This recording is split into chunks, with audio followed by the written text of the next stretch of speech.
Oh, we're live. Well, yeah, you press the button. Yeah, but I was off the screen because I was setting us up to go live on Instagram. So So I guess I'm the eggplant emoji here, huh? For saying that.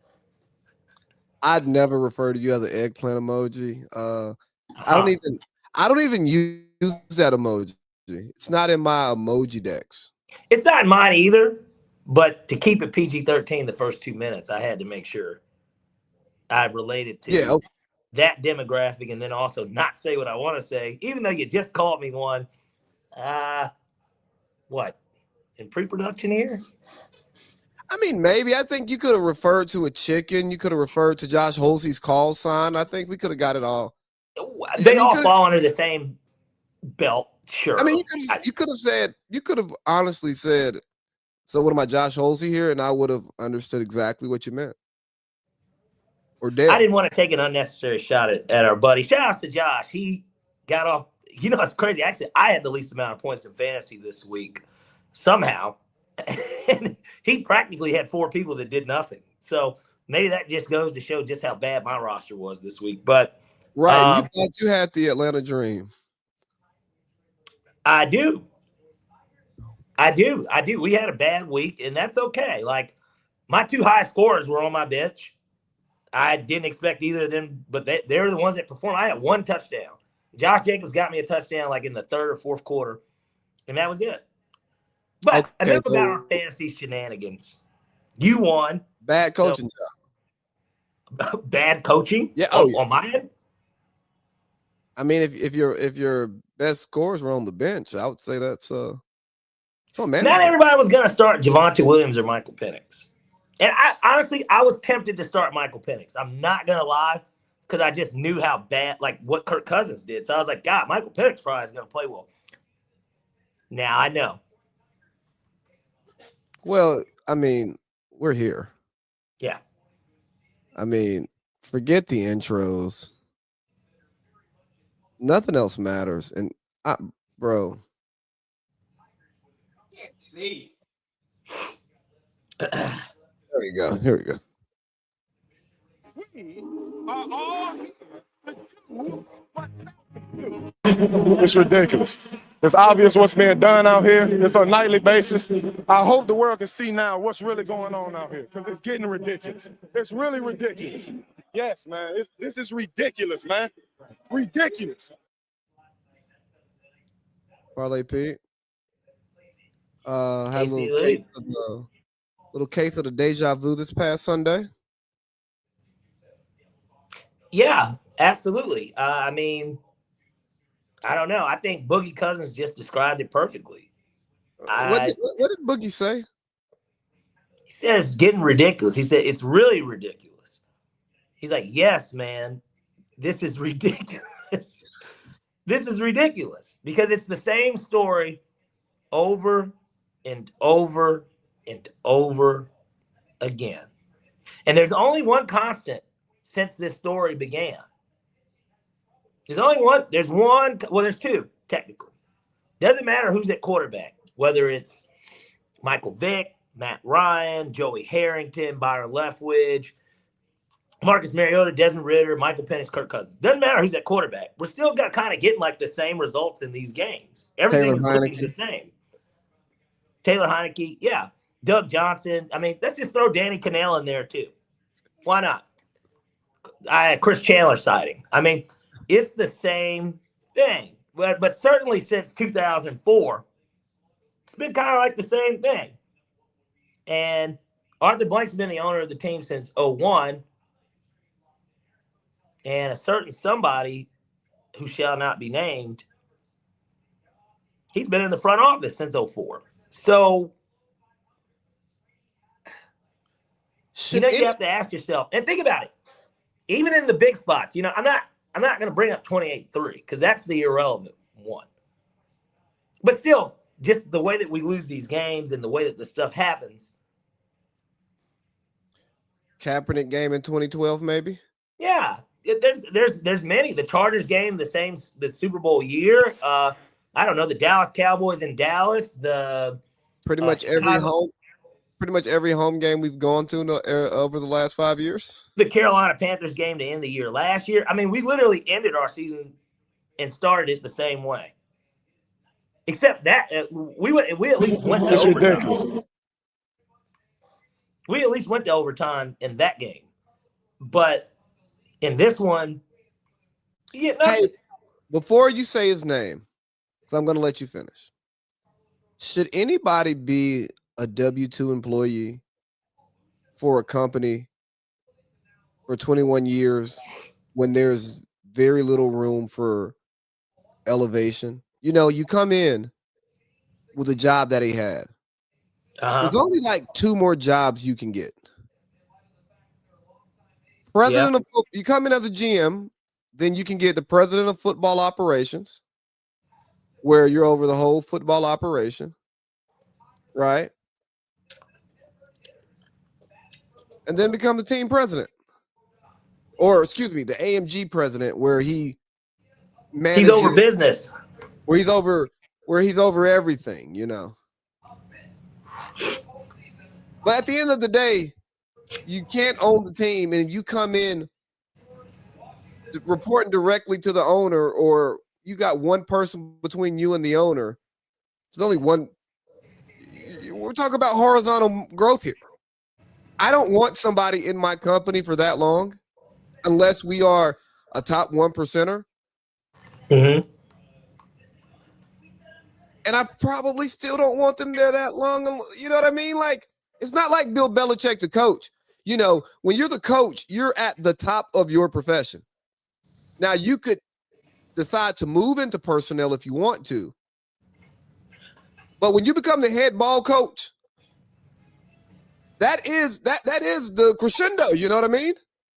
Well, he's this person that to not be named is a football lifer. He's won a Super Bowl as a general manager. That was 20 fucking years ago.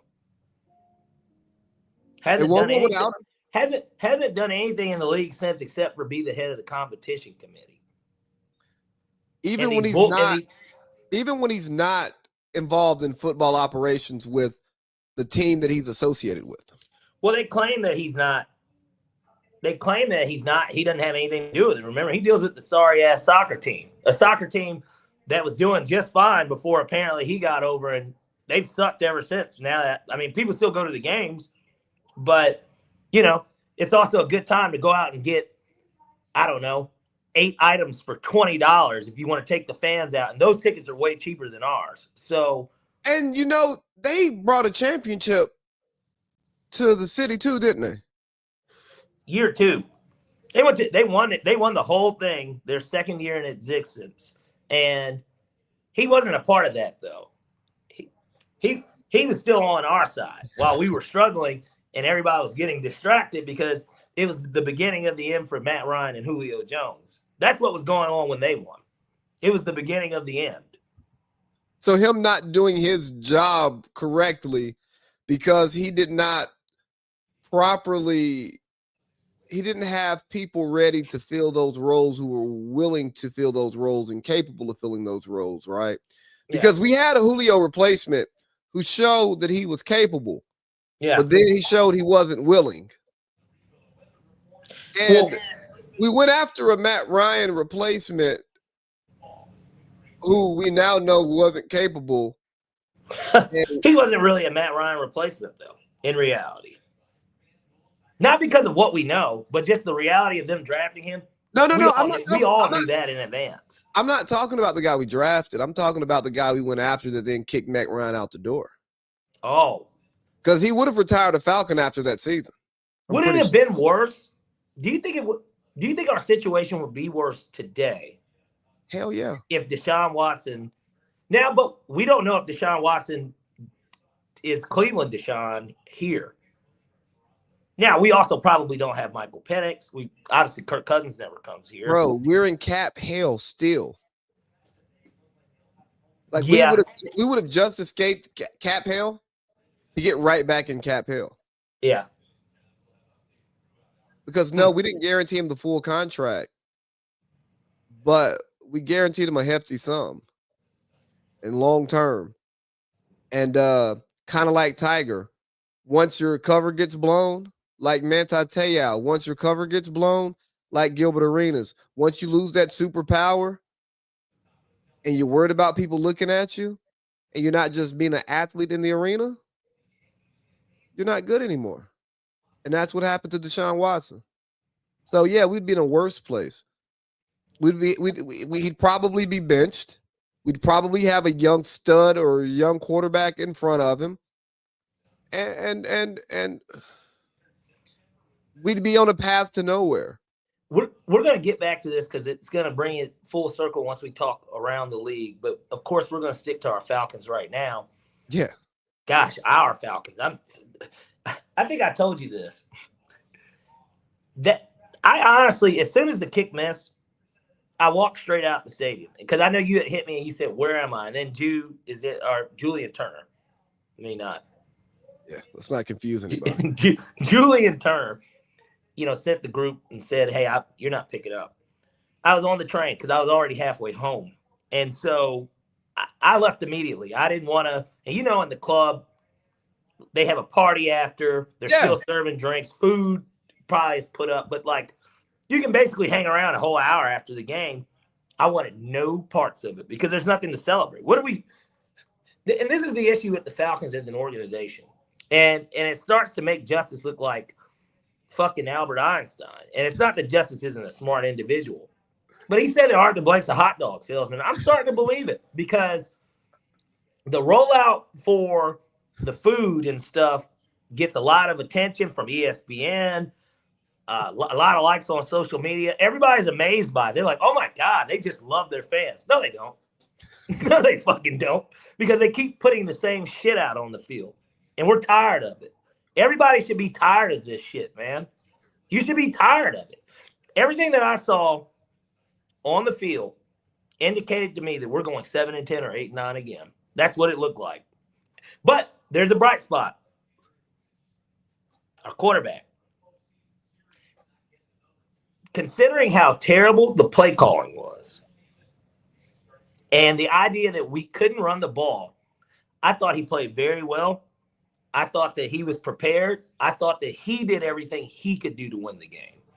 And that's all I asked for. That's all anyone should ever ask for out of their quarterback. Will you go out there and make plays if you can? And that's what he did. When he needed to make them plays, he made plays. He can't. He's still practically a rookie, so he's not going to line up and be Peyton Manning and audible out of Zach Robinson's play calling. Not yet. Maybe soon. Soon come. Hopefully. But soon come. Well, I was surprised you didn't give me a drop there. Hey, you know what? You might get lucky. He might have a coach with a lot of money in his pocket who may want to be an OC at the next level. That would never happen, but it sounded really good. That buyout. Who are you talking about specifically here? Oh, Kalen. Oh, hey, our offensive coordinator, if things go to shit this year, our offensive coordinator, he's in Miami right now, getting ready to rethink his ink and put together a different playbook than everything that he's had. Because he would actually come here, and I think as an OC would be a good fit. But we have a quarterback with a cannon and not a noodle. We have a better Tua in reality. That actually is kind of an easier way to look at Michael Penix. Is he not just like a better Tua or what Tua I think people thought Tua should be? He's Tua with a cannon. But just like how Tua can run, and he's got injury because our guy has injury concerns too. But he has a cannon problem. But he has a cannon. Yeah. He can throw the ball 75 yards on one knee. It's Wheezy baby. Niggas bitching. So I got a toe. Cannon, right. I got duct tape and rope. I keep you missing like the fucking old Bannons. One handles my money, one handles my buddy. That's the AK-47. That boy Wayne used to spit, dog. He did. Nobody could freestyle better than him. No. No, I will always give Wayne his credit and his flowers where they're due because it's crazy because you can only say that you did have to be there. You had to be there in order to actually get that. But let's not get too off track here because we still got some ass to lay into. We haven't even got to the kicker. I hadn't even gotten started yet. I'm letting you go. I know. Michael Penix played well. Michael Penix played well. We can't really blame Bijan. I mean, the holes weren't there or the play calling was just that bad. But all in all, we saw how important Darnell Mooney is to the team because that's no offense to Kadarius Hodge, Casey Washington, or Ray McLeod. But the reality of the situation is this. Tampa did not have to have a deep third because there was no deep threat. Yeah, bro, that quarterback who you were just talking about, the cannon, he didn't have anybody that he could throw one of those balls to in reality. He didn't really. And that's kind of one of the flaws here is that the depth behind our wide receiver, too, there is nobody else that can do that. So it's not even the depth behind our wide receiver, too. It's that we don't have another respectable deep threat. And maybe that's why we got Rondale Moore, right, who got hurt last year and then also got hurt in the preseason game this year and is out the season. Yep. That was maybe why when you trade Desmond Ridder for him, you're like, well, gosh, he's good enough to be wide receiver 5. Desmond Ridder is not worth anything to us. We were going to cut him anyways. So we might as well, kick the tires on this guy. But obviously it didn't work out. Is Dez at Radio Shack now? Man, I heard he was door dashing still. You know what? I have some nerve to say that with my unemployed ass. Well, hey, Dez, come join us on the couch, man.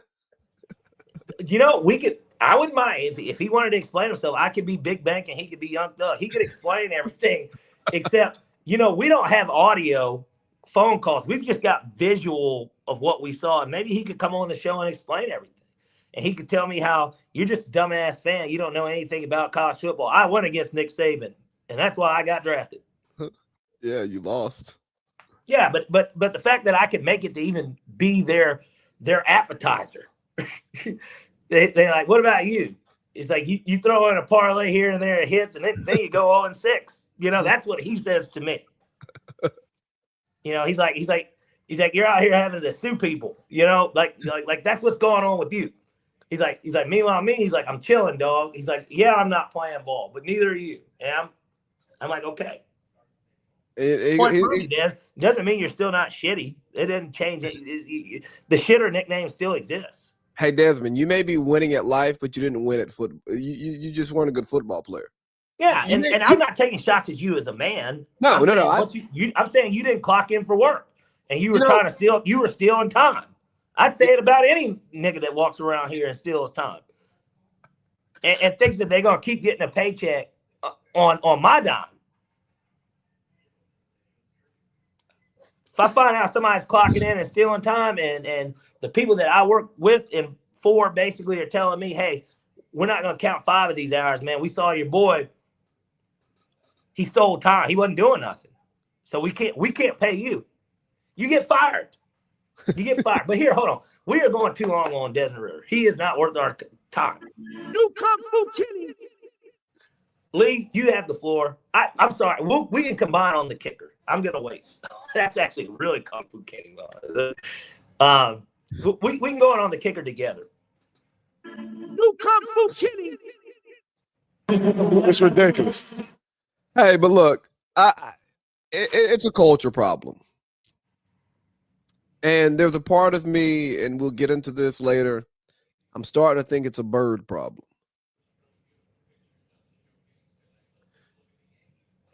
Okay, cash money. And it starts at the top. It's time for Arthur to sell the team. It's time for Arthur Blank to sell the team. You're going to profit off of it. You negotiate whether or not you want to keep the bins. I understand why you want to keep that investment around. Makes you a lot of money. Obviously it drops the price in the sale. So, you have more people that may want to get in on ownership. All right. Maybe, maybe he comes up and saves today. Perfect city for him to want to get invested with. Exactly, but it's time for Arthur Blank to sell the team because, as you spoke on, there are certain people in the building whose names we shall not say, Lord Voldemort. We see the same thing in and out. Coaching staff doesn't matter. The GM doesn't matter. The quarterback doesn't matter. The defense doesn't matter. We can have a great defense. We can have a good pass rush. We can have a good offense. We can have a bad offense. We can have a good pass game. We can have a good run game. It does not matter what we trot out on the field. What we consistently do is blow leads and blow games. Blow leads. And while we're here, we had a great pressure rate. Top 4 in the league, 40% pressure rate. You know what we didn't do? We didn't get home. We didn't contain Baker when he needed to make plays on the ground. Mike Evans didn't do much. But on third down when they needed him, he was there. Emeka Egbuka, first time on the NFL field. This is A.J. Terrell's first year having the same cornerback too. And apparently, allegedly, according to Mike Evans, Egbuka was in the huddle and said, "Hey, give me the post. I'm going to win the game." A rookie, and he did it. Shout out to him. He's my flex. But it's absolutely disgusting. Yeah. The pass rush doesn't get home, and the coverage doesn't hold up in the time that it matters, year in and year out. We played a great defensive game through 3 quarters. We held Tampa Bay to what? 17 points through the majority of the 4 quarters. Great defensive output. Baker did not get in rhythm. Bucky Irvin, he started to get in rhythm late, but they didn't run all over us either. But we still, once they got in that 2-minute offense, we knew what time it was. Falcons fans knew what time it was. Lee, I am surprised you're wearing, it looks like a Falcons pullover. I couldn't even wear my Falcons hat today because there's nothing proud to be about. I'm sitting here now, I'm praying. I'm mourning. I'm praying because today is Wednesday and our kicker is still on the roster. Now, I will be the first to say it. I don't blame Young Wei Koo for the loss. I don't blame him for why we lost. I blame him for not giving us a chance to win. But I don't blame him for the loss. At the end of the day, Young Wei Koo did what he did last year. And that's why his ass shouldn't be here anyways. He was never supposed to have been here. He had a whole kicking competition with a black German kicker. And I said to you, as soon as the schedule got released, I said, we signed this black German kicker. They've been showing him off. We play a game in Germany this year. I'm like, maybe they're trying to set up for this guy to get a chance to kick, in his hometown, his home country. And then we cut him, and Koo's there. And I'm like, okay, Koo must have not missed a goddamn thing in practice. Must have not missed anything in preseason. I didn't watch preseason, guys. I'm sorry. Outside of that, maybe that first game and a couple of drives, I didn't watch preseason. Nothing to watch. And so I'm like, maybe Koo's back to, when we still weren't winning games, but at least he was making kicks. I was wrong. He's not, because he can't make a 44-yard field goal in the clutch. Inside. He made the first one. Let's give him a round of applause, people. Young Wei Koo made it. The guy that gets paid $5.5 million a year made a kick. He made but the kick. But then when we needed him to make one, he couldn't. Well, when they froze him, he made the first one. Look, I don't know if him and McLaughlin were going back and forth saying, no, I'm going to fuck this game up. No, I'm going to fuck this game up. No, I'm going to fuck this game up. Because he fucked my fantasy team up. I wasn't going to win anyways, but he missed an extra point and a kick, and then it's like, Koo's like, I'll do you one better. I'll seal the game for you. He's like, you just messed up because my ass would not have even had to kick if you just made the extra point. You guys would have had to score a touchdown. But instead, I'm going to give you the floor to choke this one away. Oh, you choke it away. His ass shouldn't be here. Them signing my man that played for Minnesota last year, they're teasing us. And Koo was hurt too, because if you remember, we lose that game to Washington because we don't make that game-winning field goal on Sunday night. We had enough time in regulation to end that game, and that game doesn't go to overtime. Missed there too. Long field goal, though. That was like a 59-yard. This one was 44 indoors, and it was shitty weather, and he missed a 59. He was new to the team that week. So we can be mad at him, but cut him a little slack. He's weak on the job. Yeah. He made a mistake in a big moment that was also tough for anyone to do. Younghoe Koo's missing field goals in a place that he's been kicking his whole career. So they can miss me with that shit. Get his ass out of here. Get his ass out, man. Get him out. Get him out. What more do we need to see? San Francisco said, hey, Moody, we spent a 3rd-round pick on you. Get the stepping. His fucking key access, they didn't even let him get to come to the facility and see that the key access code didn't work. Instead, we signed the guy to practice squad. Like, what are we doing? What are we doing? Younghoe Koo missed more field goals than Jake Moody last year. Jake Moody had a rough day. They won, but our kicker is still here, and we're about to go into one of probably a top 5 environment for a football game. I love Minnesota. Minnesota's great. Like, it is. Top 5 defense, too. Top 3? I'd say top 3. Top 3 defense, and we got to see that on display Monday night because they kept them in that game. And so I don't know, Lee. It's deja vu, but it's also one of these things where I look at it and I say to myself, you know, maybe it is an ownership thing. Like maybe like something just needs to change. Something's got to change. Because at some point, it ain't the players. I mean, it is. Like Younghoe Koo's one of the players, but like it really ain't the players. To your justice point, yeah, they take care of the fans, but they're not. But do they? But they're giving the fans nice things, but they're not taking care of the fans.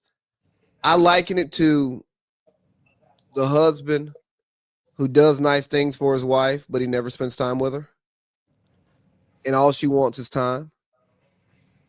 Hey, cheap beer, cheap food, great food selection, great bars, great bar selection. Good game day experience in general. Yeah, all of that stuff we appreciate. But we're here for the wins. And you're not giving us the wins. And you keep telling us that you're doing all this nice stuff for us. And I go, I hear you, but I just want the wins. And if you can't give me the wins, this other nice stuff doesn't mean anything to me. Well, I need to win. Yourself, do you really love me? Do you want me? Is this even really your real phone number? These are the questions that we ask ourselves as Falcons fans year in and year out, not week in and week out, year in and year out. And I don't know if they love me anymore. I do everything I can on my end. I show up. I pay for my tickets. I pay for my PSL. I get my free gear. You know what? I wear gear. I don't even wear my free gear to the games. I wear it out. I wear fucking gear one way or another. I bought it at some point in time. I bought something from you. But I'm saying like the free gear that they give me, I wear it out in the community to represent the Falcons. I don't even wear it to the games. Right. You wear it on a daily basis. I buy gear to wear to the games because I think it's corny when season ticket holders wear their season ticket holder gear to the game. By the way, that's corny as fuck. But huh? I mean, I've never worn the gear they give us to the game. Yeah, but exactly, it's corny. But I've worn, that season, that first game. I wear that hat. That was a giveaway. I still wear it to this day. But nonetheless, I got my flags up. You can't even see it. I got my old black flags up above me. I got my white flags over here. You know what I'm saying? I support you guys. And all I'm asking for in return is a home playoff game every now and then. Feed me. I'm hungry. I'm not asking for a Super Bowl every year. I'm not asking for the playoffs every year. I'm just asking for consistent winning. I am hungry, and you won't feed me. You don't make somebody that's hungry starve if you love them. No. I would never in my life tell my daughter, if she's hungry, you will not eat. I will never do that. You know why, Lee? Because I love her. I love my daughter. If my baby tells me she's hungry, guess what? I'm going to say, what do you want? And as long as they're open, we're going to go get it. Bro, I'll give you a great story as we close this out. I called my daughter about an hour or so before the show. She calls me back right as I'm plugging in, getting ready to start. Mm-hmm. I'm like, hey, I got to go. About to do my show. I'll call you back after the show. She goes, Daddy, I'm not going. I stay on the phone for 5 more minutes. And we're going to have a longer phone call after the show. You know why? Because she wants to talk to you. Yeah. You're gonna feed her the conversation and the attention. Exactly. Because you love her. You're not, some hussy might want it, and you'll be like, nah, we'll talk later. I got better things to do. Exactly. I can send care packages, right? I can send her mom money to make sure she has the things that she needs. But she just wants to talk to daddy. And I'm not gonna say, hey, Lo, I'm helping take care of you. I'm doing this and that for you. Whatever the case may be. No, I'm gonna give her the attention that she needs because I love her. And she loves you. Yeah, exactly. We love each other, so we take care of each other. So Falcons, we love you. But love's not enough. You got to show and prove. Yeah, it's a give and take relationship, and I feel like I've just been doing a whole lot of giving. I feel like I've been doing a whole lot of taking. New Kung Fu Kitty. If you catch my drift. Yes.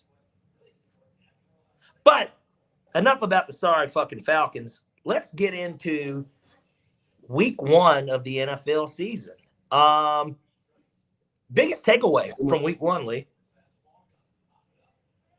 I was right on Caleb Williams. Okay.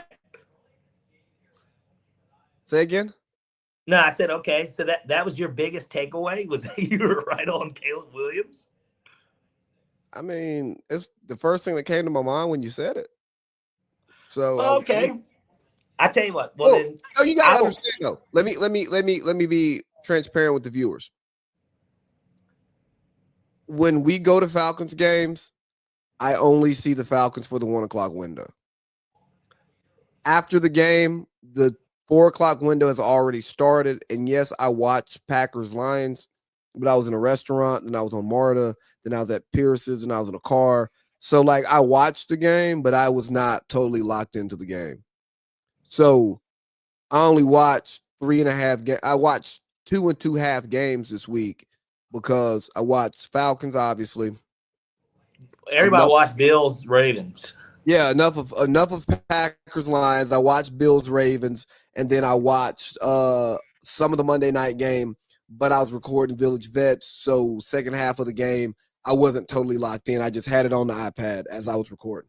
And I think everybody here should be able to respect everything that we're saying here, because we're not going to sit here and lie and act like we watched the games, because first of all, it's impossible for anyone to watch the games. All we can do is check highlights and box scores just like everybody else, unless you were at games, or maybe you were at your house and you were just constantly flipping through. But that means that you didn't watch a game fully. So that's why. Some people, because I used to do this. I used to go back. NFL Rewind. Yeah, and I would go back and watch all of the games. I would watch the abbreviated version where they take out all the huddling and the commercial breaks, and you can get through a game in about an hour. And I would sit up and watch every game that I didn't watch. Stephen A. Smith does not do that. And I'm not trying to compare to him, but there's just a lot of people that don't. But obviously with anything else, if you got your hands in a lot of different places, if you're a jack of all trades, you can get quite a bit done. And one of the things I think that we could say, certainly with week 1, was that there were a lot of surprises around the league. Daniel Jones probably being the biggest admiration. Are we even surprised by the Dolphins, even, by the way, now that we're talking about this game? Yeah. Are we even surprised? Because based on everything we were hearing anyways, it kind of just showed up on the field that day. I'm still surprised because I didn't expect it. I didn't expect them to get blown out. I heard the talk. I said, okay, this is something to watch. But I also seen what they'd done before with those guys on the roster and a healthy Tua. And I said, you're going to have to show me that the sky is falling for me to believe it. Well, now I believe it. think I'm with you there. I think we got top 5 pick potential out of the Dolphins. I think that, and we spoke about this yesterday on the phone, but I think that you're looking at a situation where it's just not working. And I think when you look at a guy like Mike McDaniel, obviously former Falcons coach, certainly he's a part of the Shanahan-McVay tree. And yeah, they got off to a quick start, literally. You know, they were really good. They made the playoffs. They were in the playoffs 2 years ago too. And he had quarterback problems. He still, was making it do, but now he's had his quarterback, and it just looks really, really bad. Tyreek Hill's got all the off the field stuff. Yeah. It's time for them to blow this thing up. That's what I think. I think, and I know that, and we were going to get to, our overreactions, but I might as well just at least start with this one here just because we're talking about it. I don't think that's an overreaction. I think that the Dolphins are going to be a top 5 pick type team in the NFL. I sure as hell am not touching them in any bets. They won't get touched in that manner. But they're garbage. They're garbage. Chris Greer's been the GM for 9 years. I think it's safe to say that he won't see year 10. Yeah, his time's ran out. I don't think he'll see year 9.5, Lee. That's how I'm willing to put my name on the line. I think that these guys are going to be gone before Halloween or at Halloween. They're not going to make it. They're not going to make it that far. I'm going to give them to Thanksgiving.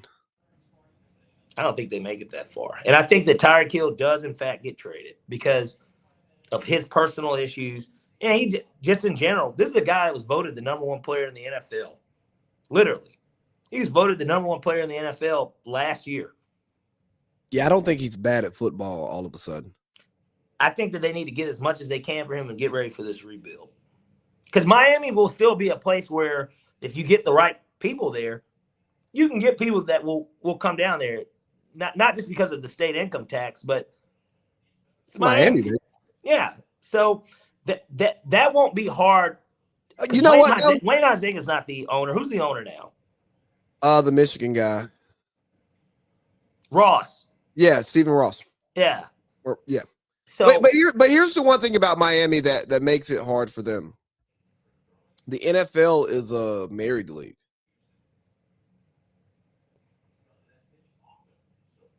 Explain that for anyone that doesn't know what you mean. So you see a lot in the NBA where the large markets win. But if you notice, even though Miami's had success, they don't bring in a lot of older free agents. They develop their talent. The majority of their talent they develop. And they may make a move here or there, like LeBron and them coming. That was a little bit different. The Jimmy Butler trade, he was a distressed asset. You see it with Atlanta, too. You don't see a lot of big free agents coming to Atlanta to play for the Hawks. But in the NBA, it's a single league. Like, these guys like the big markets. Where in the NFL, you see a lot of smaller markets thrive, more so because the demographics of the NFL are different, but also you have more married people. Like, these guys are 21, 22, 23 when they start their professional lives, as opposed to the NBA where they're like 19, 20. And so some of these guys have had serious girlfriends from high school or serious girlfriends from college, and then they go to the league, they move them to their cities, they get married. It's okay to be in Kansas City when you're married because there's enough bars, lounges, steakhouses, and stuff that you can go to where it's lit. And you're even more the toast of the town, too, for what it's worth, because they're the only show in town. Yeah, but then you talk about Miami. Wives don't want to move to Miami. So you think Ballers is a bullshit show? I look at sports. And I look at where we have success at. And I'll tell you the party cities have not been successful for sports teams. Like, yeah, the Vegas Aces are good, but chicks are a little bit different. You know what I mean? Yeah. But the Raiders aren't good. The Raiders haven't been good in Vegas. They had the Rich Versace season, but yeah, they had the Rich Versace season. And that was the most tumultuous season they had and they were able to somehow get there and could have beat the Bengals too, by the way. Yeah, but they've been terrible since. You know, we see what Atlanta's been. When we've been good, it's been homegrown talent. We don't get big free agents very often. Miami, it's the same thing. We always have to trade for ours. Yeah, even look at New Orleans. You know what I'm saying? Like New Orleans is a party city, even though it's not like a lit party city because it's New Orleans. They don't sign. This makes this a better question. Who does get the free agents then in the NFL, right? Because I guess some people could say Philly to a degree, but like Dallas signs nobody. So that's one. But that's their structure. Organizationally, they don't sign people like that. Houston's a good example of a city that signs people. Yeah, but they're not good. They sign and trade for people. Can't even say that. I guess maybe the Rams and Chargers. But also the way. But if you think about the NFL, the way that it's set up and the way that contracts are structured, it's less of a free agency league. You have your average players in free agency, and you have your rare star players in free agency. But good players in their prime don't hit free agency in the NFL because they have so much more control because they don't have guaranteed contracts. Right. So if you're really good and you fit, you don't ever hit the market. Right. Which is why Kirk Cousins has made so much money, because he's the one quarterback that's good enough to demand top dollar, but not great enough to have somebody fall in love with him. He's a great bar girlfriend. The girl that like you don't. You guys comparing Kirk Cousins to a bar girlfriend. Yeah, the girl you don't really take seriously, but she's a good hang, and you like to hang out with her, go out with her. It's fun and stuff. And yeah, man, it's just making your work wife at that point. But she could never be your actual wife. You're not gonna have a kid with her. You're not gonna totally invest in her like that. That's Kirk Cousins. Like your bar girlfriend, she gets the girlfriend treatment. She can be your +1 to parties. You take her out, you take her to games. She gets to do all the cool stuff. But she's not moving in.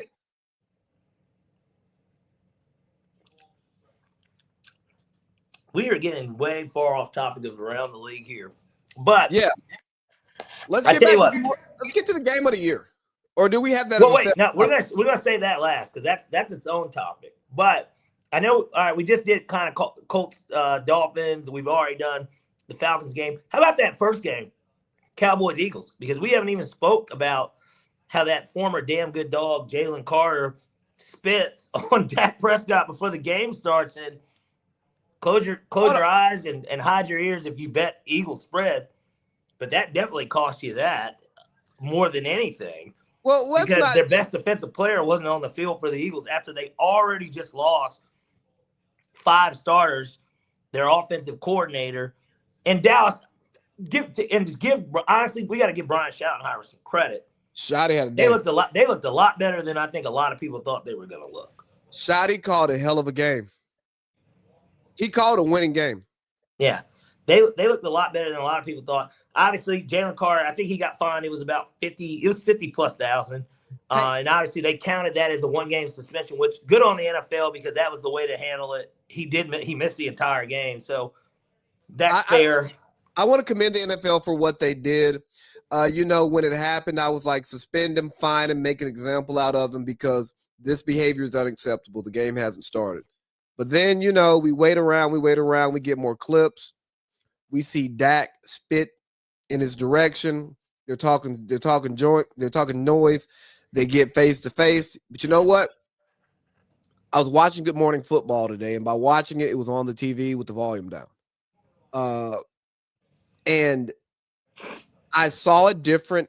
I saw that from behind Jalen Carter, where Dak is talking to him. He spits in his direction. He sizes him up. He starts shaking his head and talking and then walks forward. I go, all that stuff Dak said after the game that he was just spitting, nah, that was aggression. And although I'm anti-spitting on in any circumstance, like, we talked about it the night of, I would have been okay with Jalen Carter responding with Dak spitting at him because that sets the line of, like, once you spit at me, all gloves off. It's just like if you're white and you call me the N-word. However I respond to you, outside of like killing you, obviously. Hell, white or anything now. Yeah, non-black. Hell, if a nigga calls me a nigga, I'm offended by that too. Especially if I don't know you. No, like, no, I'm just saying, if it, like, you gotta think about it in a certain way. Like, that's another story. Yeah. But point being is, there are certain lines of disrespect that open the door for however he responds. You've created an environment for that response. I'm not saying that they should respond that way. I'm not saying it's right to respond that way. But if I walk up to you and say, "Hey, bitch ass nigga,"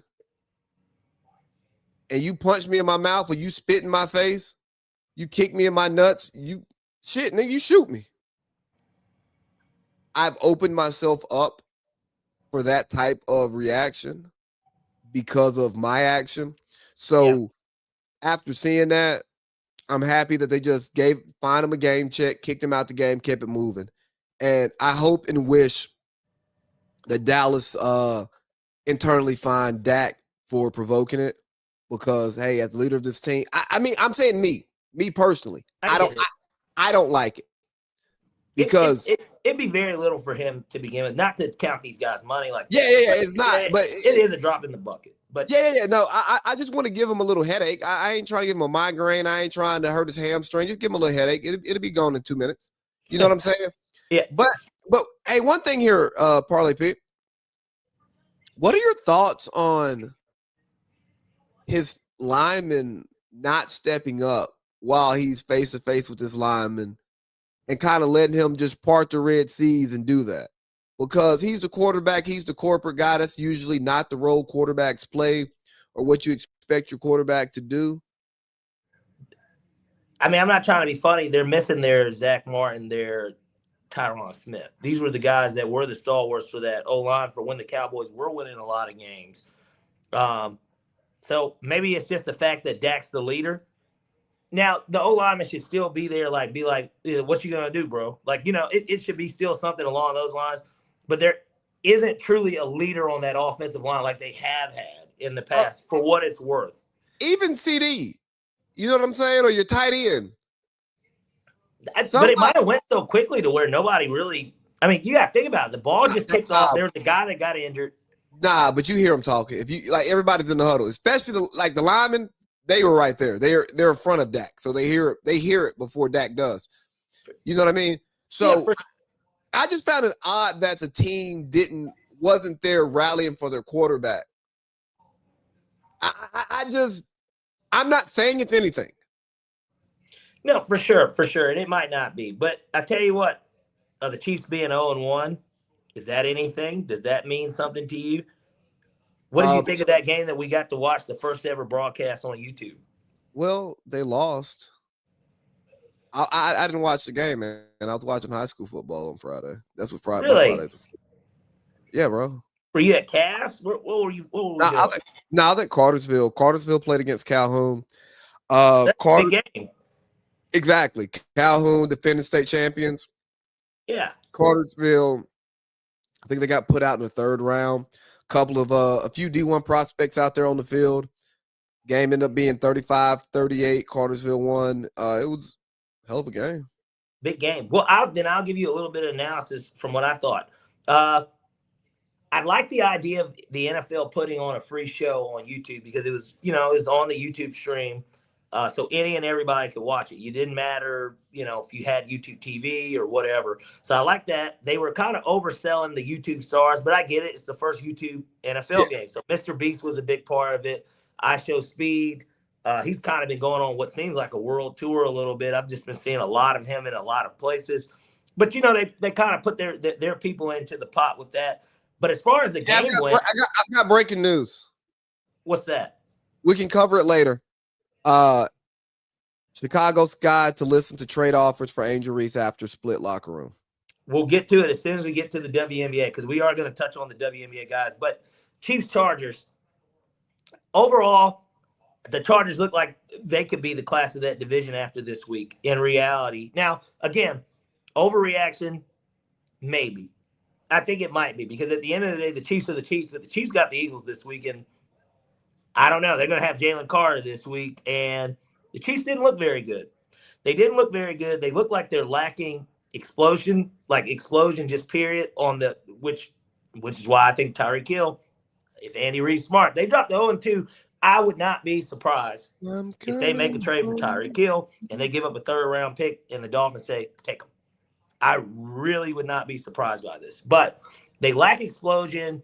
Travis Kelce, yeah, he caught a big touchdown pass, but, like, I don't know. I was expecting him to come out and play like it was going to be his last season, and he just left. There was a lot left to be desired from him. And Hollywood Brown stepped up. He had 10 catches, 100 yards, but because he kind of had to. Xavier Worthy goes down with the shoulder injury. We have no idea how long he's going to be out.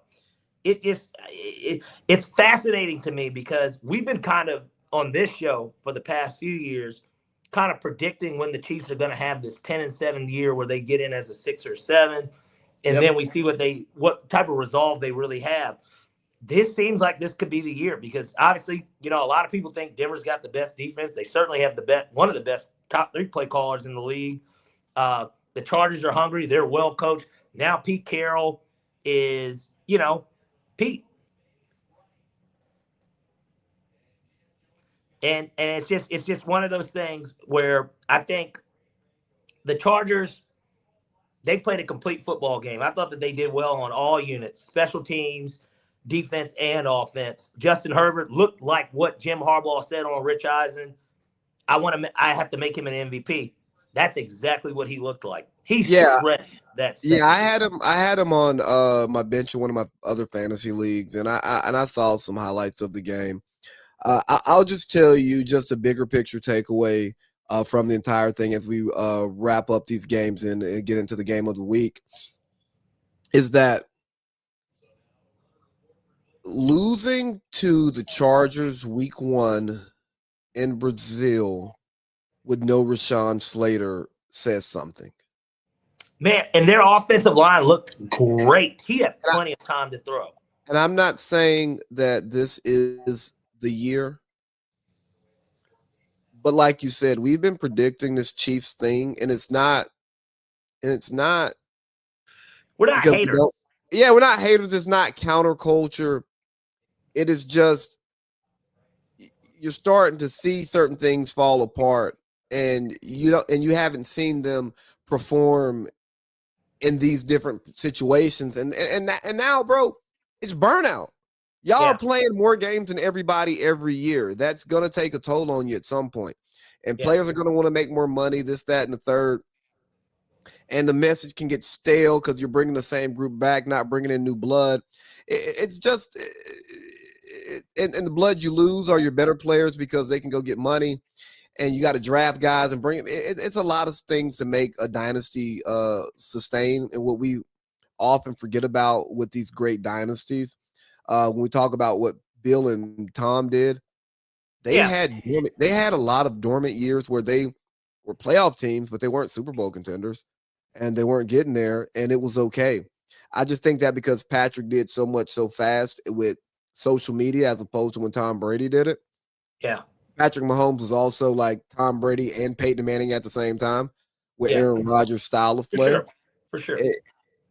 You put more into it, but then you add the social media aspect of it. You add the first take aspect of it. So now we're talking about him as the GOAT all the time, and that's not real sports life. But we're pressed to get. We got to push. Yeah. No. But, and I just wanted to hit just a few quick hits while just real quick. Bengals look terrible.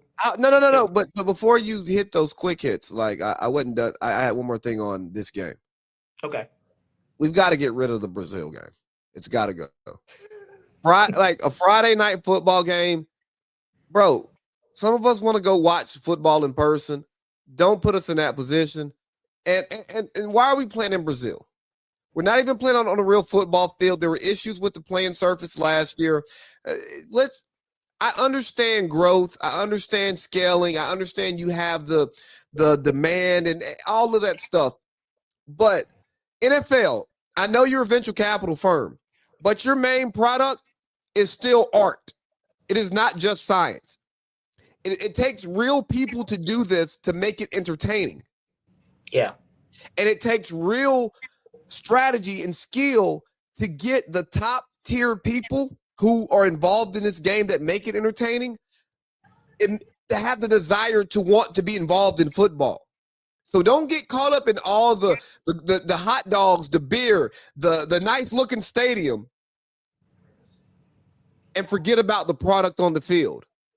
And having a team have to go to Brazil, eat shitty food, not be able to leave the hotel, play on a terrible playing surface, then have to fly all the way back to America, reacclimate, and then get ready to play a game the next week, that's bullshit.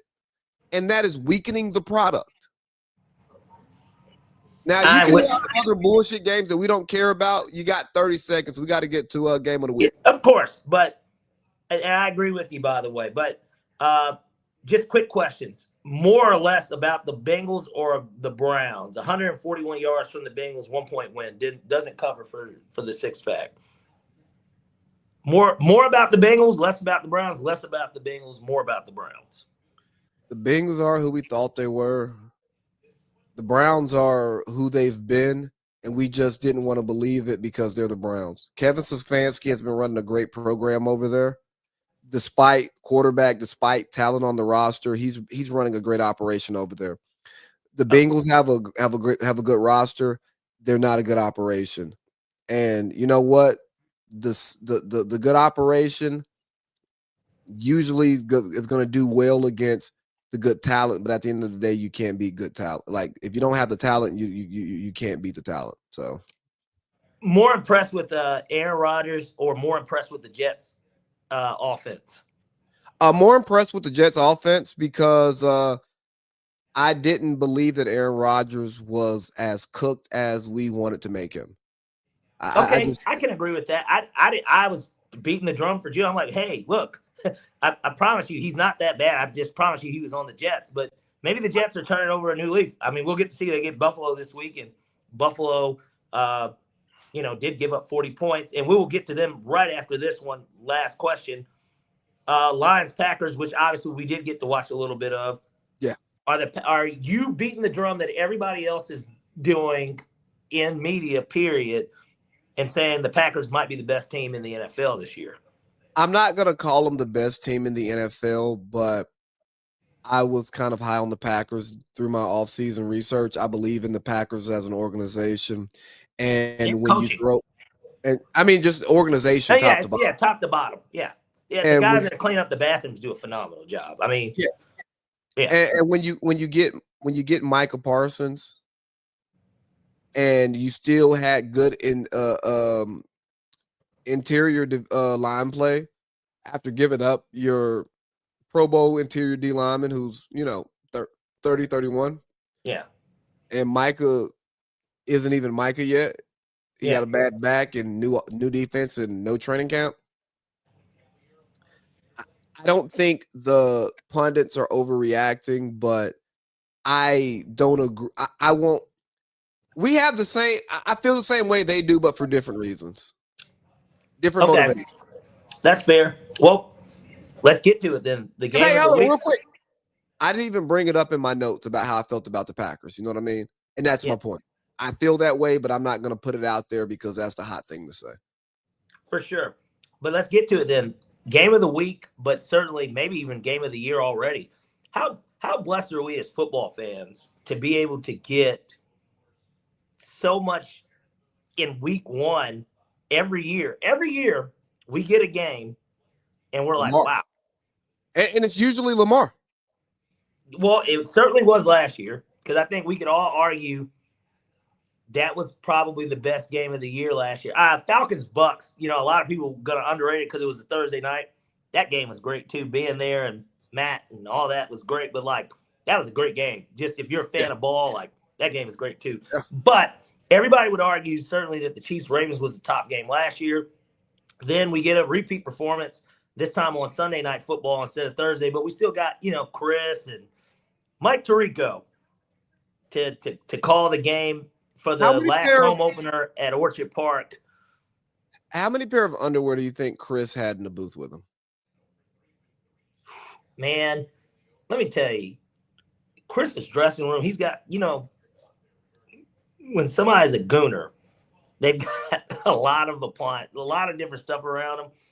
Chris has his own dressing room. I don't think he might not even wear the underwear at that point because he's got plenty of towels, So every time they got a commercial break, every time there's a quarter break, a halftime break, or whatever, he goes in there, he cleans himself up, and he gets ready to call some more football. But, I mean, what a game.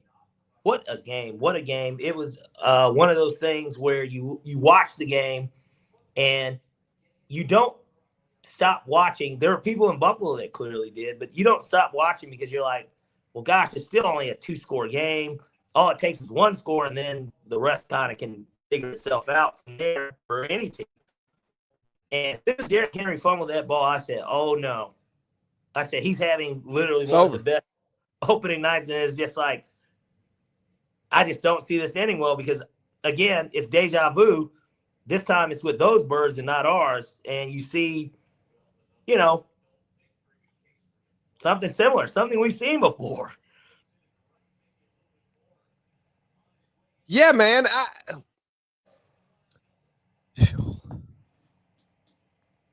I hated the outcome of this game because of the media narrative that I was concerned about. And thankfully, the game was played in a way that we didn't blame Lamar. Because I didn't want Lamar to be blamed because this quarterback stuff, I say Lamar is Angel Reese and Josh Allen's Caitlin Clark, That's a terrible comparison. I'm going to call. No, it's not. I'm not. Maybe from a media perspective. Yes, but I'm not talking about them as talents by no means. I'm only talking about the support behind them and the narratives that get assigned to them and the way that the people speak for them. That's all. Not okay. by. No. Angel Reese is nowhere near an MVP. Okay. No. You clean that up. You cleaned it up. Oh, you cleaned it up just like Chris did after the first quarter. Go ahead.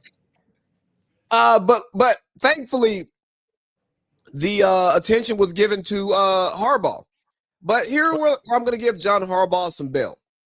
Because in the last 5 years, he also has the most blowout wins.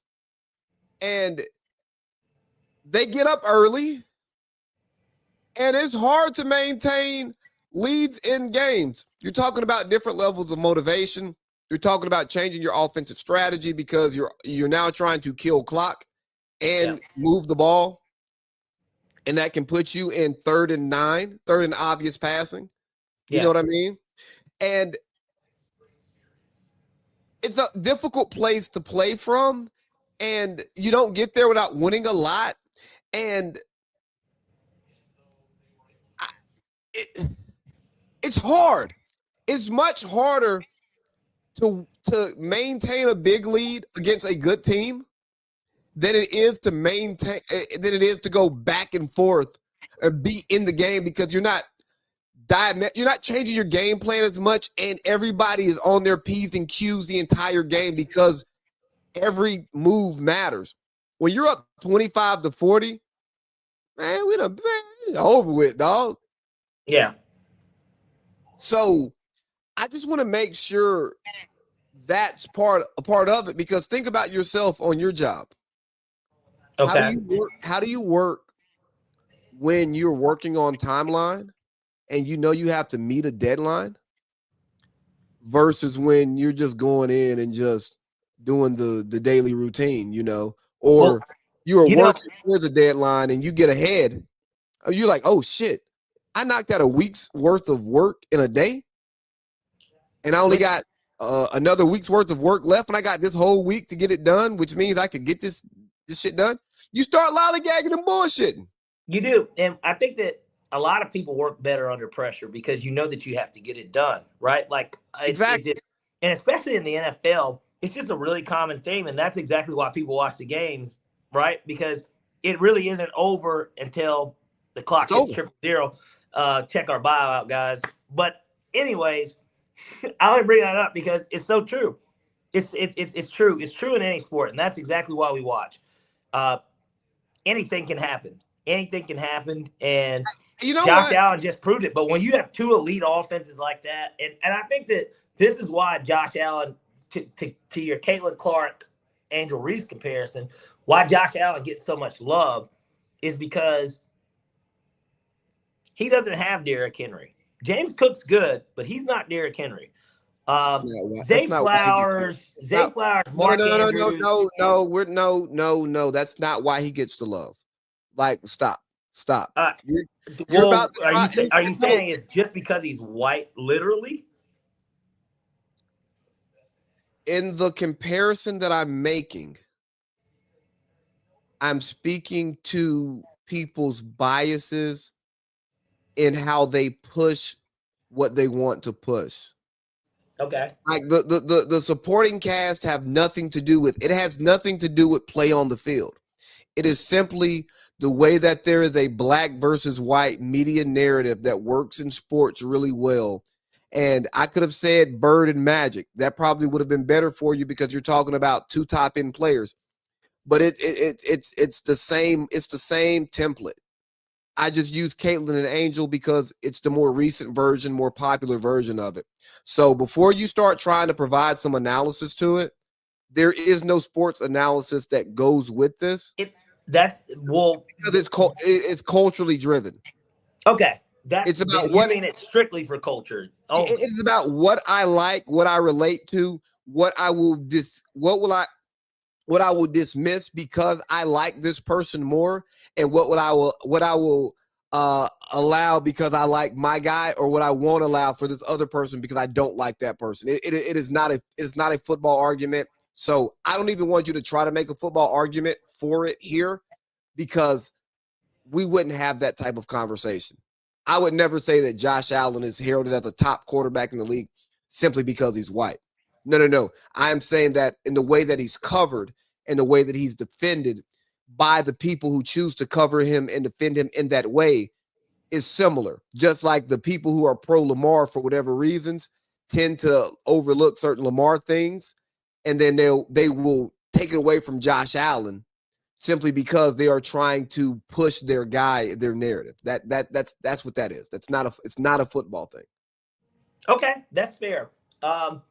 Well, regardless, I think that after week one, Josh Allen appears to be a serious contender to win the MVP again. But Lamar played great. I thought the Ravens looked good. I don't think that there's anything to worry about. I don't think that they are a team on one of these topics that we've got here. I don't think that they're in panic mode at all. No, but you know who is in panic mode? Oh, who? I'm reading the script. We got to do panic mode quick if you want to do it. Yeah, for sure. We're not going to have to follow the timeline there, but I don't think that the Ravens are not one of those teams that are in panic mode, and we can't overreact to them blowing that lead. They did it last year. They still ended up getting where they got. They lost to the Bills in the playoffs. I think that we might be getting ready I think that that's going to be our AFC championship, but who do you have in panic mode? Oh, the Dolphins, 100%. I mean, they're on 10. They are in panic mode. I think that if I have to give it a 1 through 10, the Falcons are about at a 6. I think that we're in panic mode because of who we play this week and how if you go 0-2, you literally have the toughest part of your schedule coming up. You're at Carolina, which is a game that you should win because Carolina still sucks. That's the good thing. They still suck. Like they're not the team you faced that last week. But then you get the Commanders and then you get the Bills. They need to win that game. That game's going to be kind of important. It's going to be important because if you lose that game, and then let's say you beat Carolina, you still got the Commanders coming in, and then you get the Bills next. It doesn't look good from what I mean, the defense didn't look bad. But you're going to have to score points against those two teams. So if the offense ain't clicking and the play calling is the same, we're in panic mode right now. That's why that game was so important. You have to beat that team that you beat twice last year with your other quarterback that's sitting on the bench. Like, you got to win that game.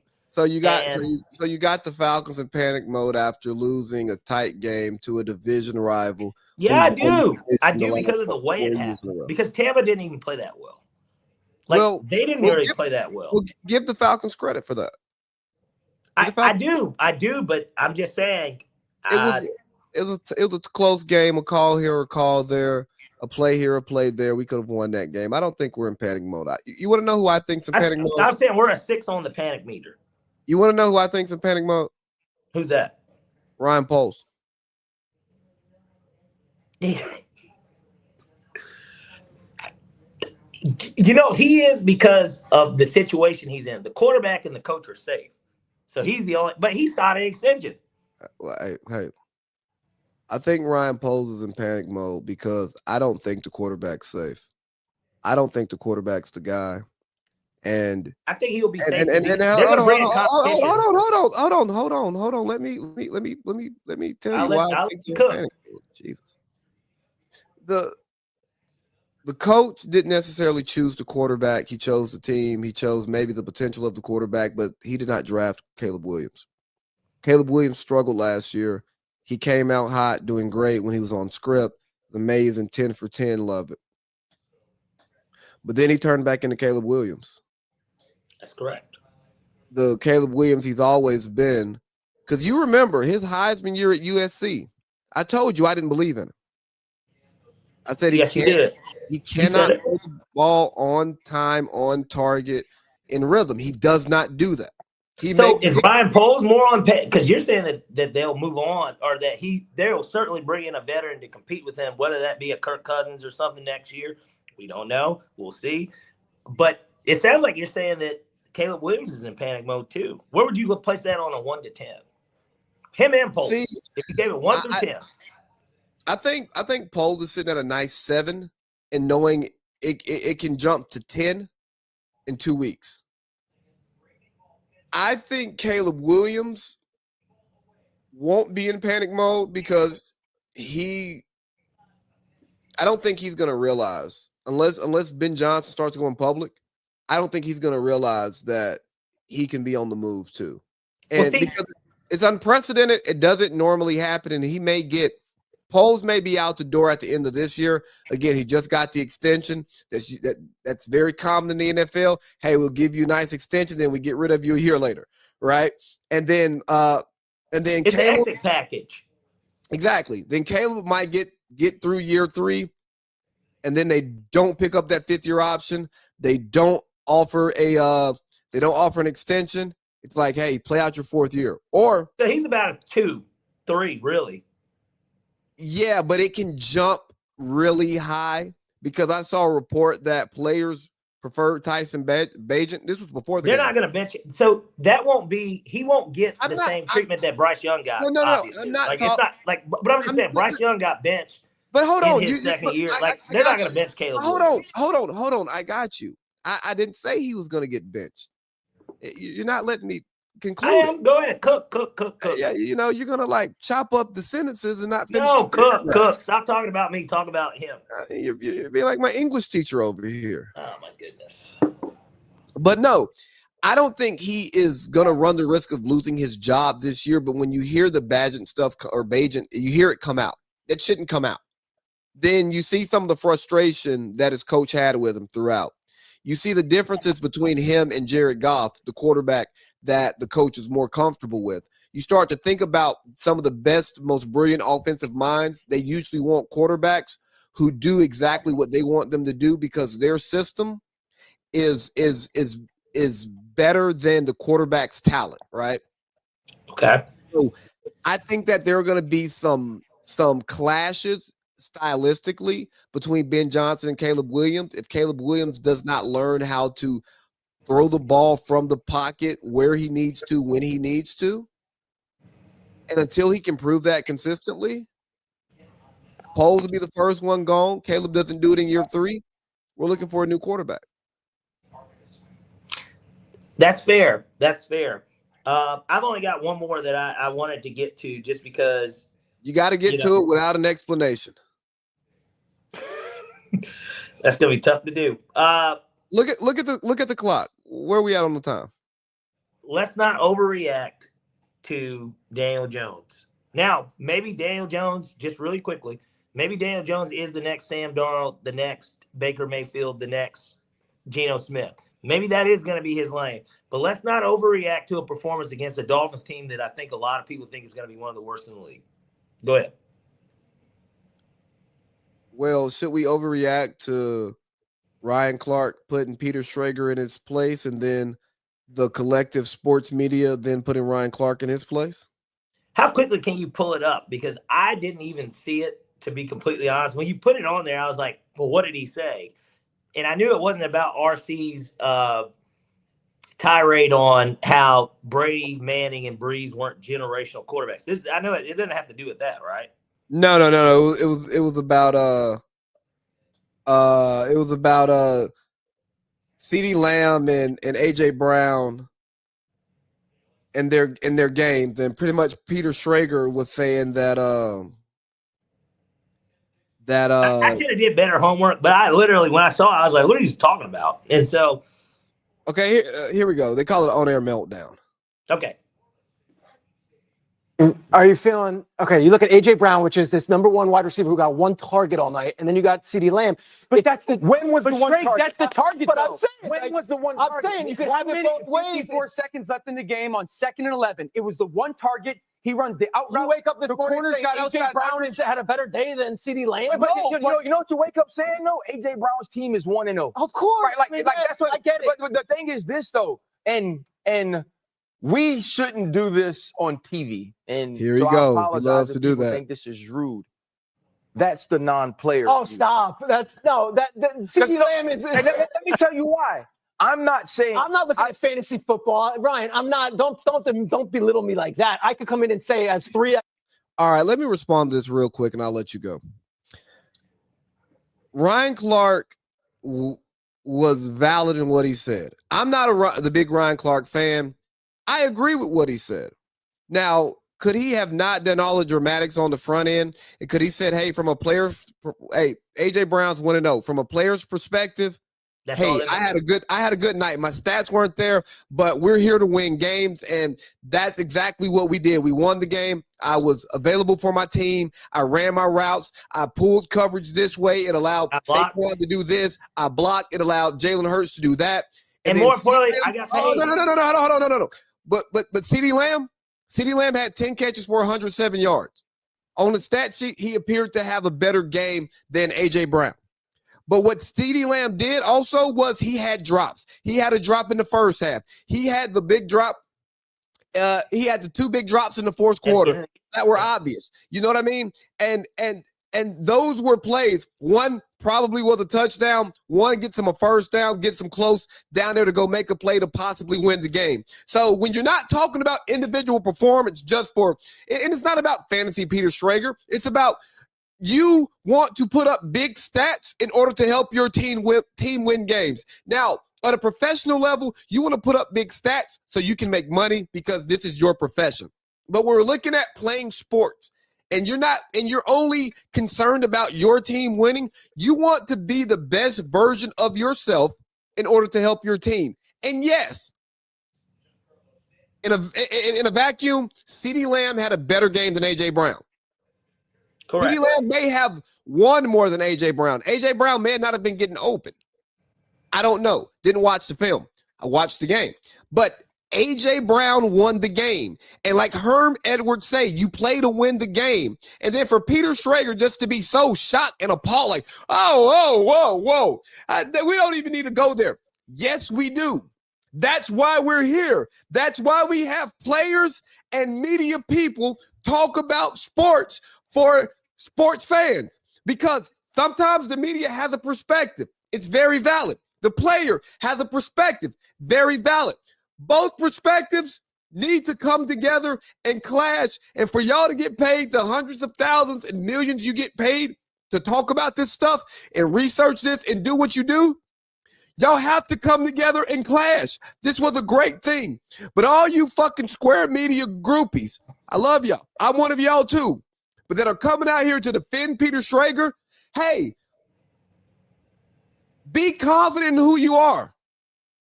Be confident in being Square Media. Parlay Pete, we're Square Media. We're alternative Square Media. But nonetheless, we are Square Media. And if we're having a conversation with a player on certain things, we will defer to that player.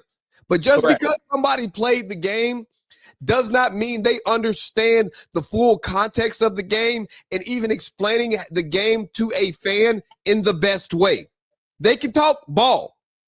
But the reason why these media personalities who did not play the game and cover the game get paid millions of dollars to cover the game, because the people who watch the game, who buy your jerseys, who show up, who buy the hot dogs, who buy the PSLs, who throw the green dildos on the field that we don't see, all the people that help y'all get paid and watch the games, listen to these people because they make what you do that's super complex simple for them who don't understand. Yeah, for sure. It's because again, they don't get to, not everybody has time to watch every game, and even the nationally televised games like the season opener. Now, I'm sure a lot of people did, but I might be a huge football fan and I might work at 8 o'clock. So if I work in retail, I work at McDonald's. I have my own company. Maybe I'm still working at 8 o'clock and I didn't get to watch the game. So you get the guys on TV don't watch the games. I know, but they are still the outlet to fans because that is the sports network. That is the clip that gets cut up and put on social media or just in general, anywhere. Like, are you might just so happen to be eating your breakfast that morning or just in general, anywhere. Anywhere. I can hear myself leak. I don't know what's going on. Oh, I pressed the wrong button. I thought I had it muted. My bad. I was doing something. Okay. Anyways, point being, I agree with you. I don't think that where RC was going with it, but you're right. He could have presented it a little bit better, and that's a him problem. That's him in the media. But I agree overall. I don't think that there should be any beef or anyone coming being like, RC was wrong, Ryan Schrader was right in terms of the way that they approach talking about and being critical or praising any type of player. I don't think that should be the case. But at the same time, from a player's perspective, that is correct. It is the absolute right way to look at a game. Nobody looks at a game when the team wins because it's we've seen it. We's greater than I, right? Yeah. There is no I in team. That's a cliche that you hear anyone that's played any type of sport, whether it's peewee up to pros, because it's true. And that's true with any organization. There is no one person, unless Andy Reid and Patrick Mahomes get into a spat and he says, you got to get him out of here or I'm out of here. Because then it does turn into only in those situations. But those are few and far between. If Mike wanted Phil gone, Phil's ass would have been gone. So, and look, actually, not to get into Michael Jordan, but just real quick, Mike would have came back. I mean, he said it in The Last Dance. He would have came back. They didn't want him, but that's Mike not even putting himself first before the team. That is a team greater than I. That's an example of somebody doing it. And I'm not here to praise Michael Jordan. I know we're not going to get into LeBron fan. No, I wasn't but I'm just simply saying. You said Michael Jordan, not Kobe. If you would have brought up Kobe, totally different. I brought up Kobe first on the show. I'm not going to beat you up, bro. I brought up Kobe and Matt Ryan. You've brought up neither, and you haven't responded to anything about either of them in this show. So, no, you're good. Keep cooking, King. But the truth is, that's an example of somebody putting the team because he said, nah, this is our unit. This is the way it's going to be. It's either all of us or all for one for all. Literally. Exactly. And so I love that idea. And I think that it gets exemplified even in a situation like that. I'm sure A.J. Brown, I'm sure he wished he had more targets. He just got his bag anyways. But, certainly he wants to continue to be productive while helping the team. But just because it doesn't show up in the stat line doesn't mean that he wasn't productive. And it doesn't mean that he didn't help the team.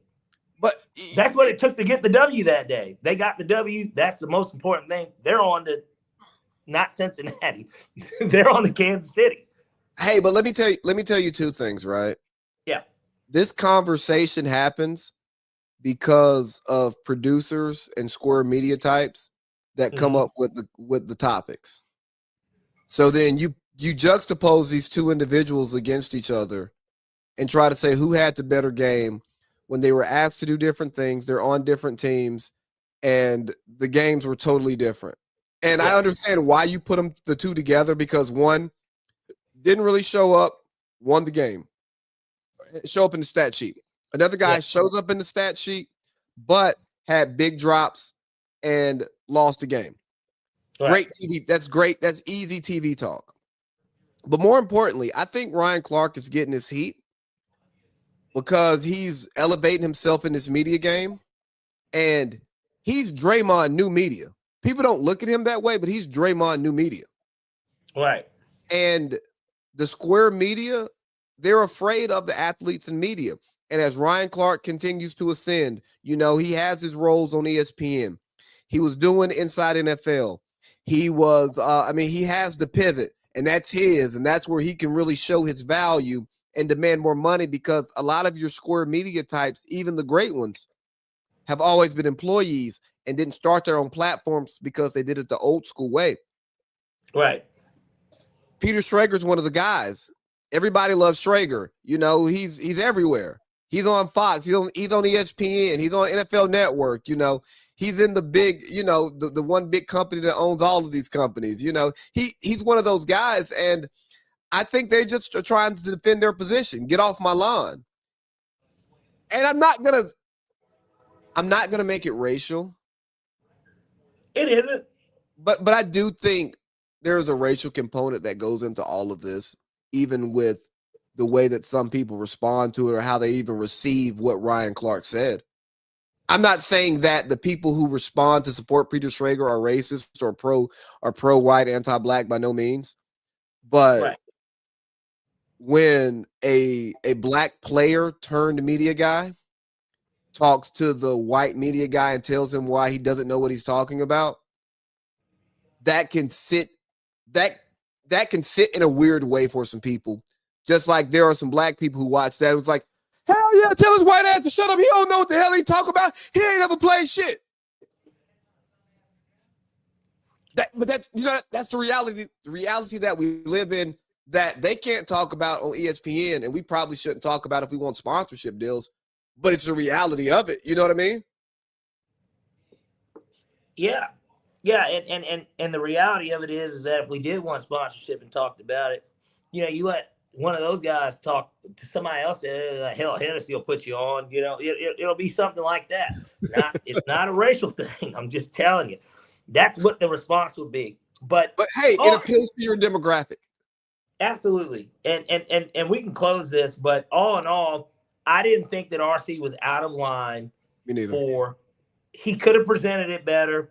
And if there's anything anyone could say, it's that. He could have presented it better. But aside from his point, he wasn't belittling him. He was just simply saying, look, I did play. That is the player mentality, one way or another. If you're in a well-coached, which the Eagles are, they're, I guess they're coached all right, but like a well-ran organization, top to bottom, that's the mentality. It's, hey, let's stack W's. You know, let's Jameis Winston these things. Let's eat them. Let's eat W's. And the Eagles have done that. They have lost one game since week 5 of last year, which maybe we'll get to once we get to the picks. Maybe that's a hint to what I'm going to do. But, you know, we'll see. We'll see about that. But let's see, man. We've got 30 minutes to punch through a lot of stuff. I would try to keep us on top. 10 minutes on Young Thug. Man, we could probably do 10 him, 5 WNBA, and then we can fill out the rest. Picks. All right, bet. So King's you put it in here. Yeah, King's Flying. Did it answer more? You got more questions, right? You know what? You are steering this show. Let me just be a passenger princess. No. Kung Fu Kenny. Let you go. Doug called I'm that. sorry, what? Doug called that. Kung But Fu Kenny. I don't know if you did get to finish it. I know when we spoke, you weren't done with it yet, but you still saw a good majority of it. Yeah, Obviously, it's turned into a walking meme on Instagram, all social media platforms. And in general, if you look at somebody like Young Thug, us being Georgians, and certainly in Atlanta, no matter what, during that period where he did become Young Thug, where the world was introduced to him, we were there. I know you had a quick story, and we'll let you tell it quickly on it. But in general, in terms of you meeting him, you got to meet him. So like, oh yeah, back to 20. But that gets back to his to everything that he talked about in the interview, because he talked about what type of person he is. And I know that you had no issues with him, and it was a producer instead, somebody he was putting on. But the thing is this: my biggest takeaways from it was that I think he was telling the truth. I do.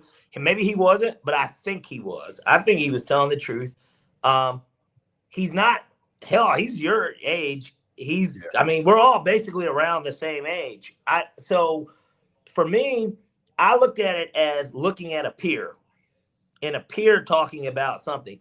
I know nothing about street life in Atlanta. I've seen a lot of street shit, especially living over here and just kind of the way that people interact. And this is it's not his neighborhood, but it's a rival. These are the neighborhoods. And so when I think about everything that he said, I believed him. I believed everything that Thug said for the most part.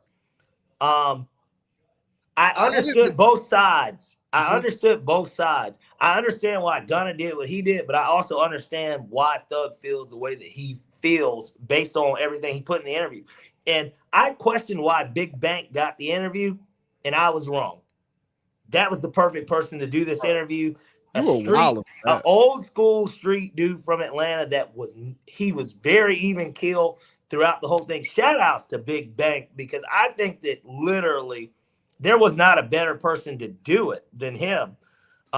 Because Thug could have went on Button, or he could have went anywhere and did it, right? Like in reality, because everybody would have wanted it. Nah, keep it homegrown and put. I didn't even know Big Bank had I didn't know that. So, bro, you also didn't know the Thug Buzz existed. You're out the loop, man. You got to catch up. I am. I'm not a social media person. But point being, it was great. It was great. I thought that it was a great interview. It felt very raw, authentic. They clearly didn't cut. I don't think they cut anything out. It was 3 hours long. It was great. I enjoyed it. I thought that it answered questions. But my question for you, based on what you saw, were there more answers to questions or more questions that need an answer? I think he answered a lot of questions, and I left conflicted. So I have more questions only because I received more answers. So for one, I want to just give a big shout out to Big Bank for doing an amazing interview. The way that he asked his questions, the way that he humanized Thug, the way he also held him accountable. It was amazing. And as somebody who is invested in seeing Atlanta be great, and a guy who comes from the street but also has removed himself from that lifestyle, but he understands it, he respects it, but he by all accounts he's not moving that way. I go, hell of a job. Because when I listen to interviews, I go, could I have done a better interview than this person? And I go, there's no way in hell I could have that type of conversation with Thug, because I'm so far removed from that lifestyle and understanding Atlanta in that way. So like Joe Buttonham said today, I was listening to him. Shout out to Bank for doing the interview, and shout out to people doing regional interviews. There's a reason why you should go, as an artist, you should go sit down with people who know you and love you, actually love you, not want the clout off of you, but know you and love you, who will talk to you, but then also hold you accountable for your BS. But my biggest conflict came just hearing how he grew up, and hearing how he grew up and how he responded to his trauma and how that manifested itself today, because he talked about being a giver, but also not valuing life. You know, fuck it. We get locked up for life, we get life. That's the game. Right. No. You have more to live for. Life is more valuable than that. I understand your brother was willing to take life because somebody said they were going to rob him. And he ended up losing his life for trying to take those people's lives because a couple $1,000s is worth a life. Right. Then you ascend from the streets, you build a record label, you build a rap career. I mean, you got Gunna as a hotter artist than you are, and you are a top tier artist who done a song with Phil Collins. No, he did it with that other one. No, he did it with Elton John. Sorry. John. Yeah, I was about to say Elton John. You've done a song with Elton John. You know what I mean? Like, you've ascended from this street life, but because of how you were raised and your experiences, your daddy having 15 kids, your mama having 11 kids, y'all being in a house together, there's not enough love for you to receive the proper amount. There's not enough time to give you the proper guidance. There's too many distractions going on, so you can't be focused on everything you should be focused on, and your parents can't be focused on you the way that they should. And it helps you understand the person. Yes. 100%. But when you still disagree with the person and you hear him say, I didn't realize I was fucked up till this shit happened. It's like, dang, bro.